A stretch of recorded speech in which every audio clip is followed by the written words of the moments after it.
ಶಿರಾನಗರದ DYSP ಕಚೇರಿ ಆವರಣದಲ್ಲಿ ಕರ್ನಾಟಕ ಸರ್ಕಾರದ ದೆಹಲಿಯ ವಿಶೇಷ ಪ್ರತಿನಿಧಿ ಹಾಗೂ ಶಾಸಕ ಡಾಕ್ಟರ್ ಟಿಬಿ ಜಯಚಂದ್ರ ರವರು ಕಳ್ಳಂಬೆಳ್ಳ ಮತ್ತು ಪಟ್ಟನಾಯಕನಹಳ್ಳಿ ಪೊಲೀಸ್ ಠಾಣೆಗಳಿಗೆ ನೂತನ ವಾಹನಗಳನ್ನು ಜಿಲ್ಲಾ ಪೊಲೀಸ್ ವರಿಷ್ಠಾಧಿಕಾರಿ ಅಶೋಕ್ ಕೆವಿ ಅವರಿಗೆ ಹಸ್ತಾಂತರ ಮಾಡಿದ್ರು. ಇದೇ ಕಾರ್ಯಕ್ರಮದಲ್ಲಿ ಸ್ವಲ್ಪ ದಿನದ ಹಿಂದೆ ನಡೆದ ಒಡವೆ ಅಂಗಡಿ ರಾಬರಿ ಕಳ್ಳರನ್ನ ಹಿಡಿಯಲು ಸಹಾಯ ಮಾಡಿದ ಯುವಕರಿಗೆ ಸನ್ಮಾನ ಮಾಡಲಾಯಿತು. ಸನ್ಮಾನಿತರು ಮಂಜುನಾಥ್, ಪವನ್ ಕುಮಾರ್, ಸುರೇಶ್, ಲಕ್ಷ್ಮೀಕಾಂತ್, ವಸಂತ, ಜಯರಂಗ ಇವರುಗಳು ಪೊಲೀಸರಿಗೆ ಸಹಕಾರ ನೀಡಿ ಡಕಾಯಿತರನ್ನ ಹಿಡಿಯಲು ಸಹಕಾರ ನೀಡಿದ ವ್ಯಕ್ತಿಗಳಿಗೆ ಪೊಲೀಸ್ ಇಲಾಖೆಯವರು ಸನ್ಮಾನಿಸಿದರು. ಇದಕ್ಕೆ ಸಾರ್ವಜನಿಕರಿಂದ ಪೊಲೀಸ್ ಇಲಾಖೆಯವರಿಗೆ ಹೃದಯಪೂರ್ವಕ ಧನ್ಯವಾದಗಳನ್ನು ತಿಳಿಸಿದರು.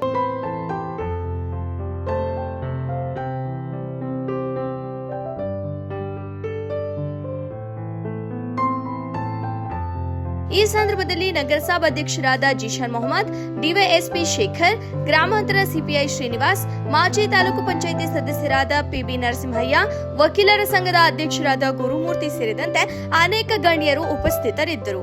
ವರದಿ ಬೆಂಚೆ ಮಂಜು.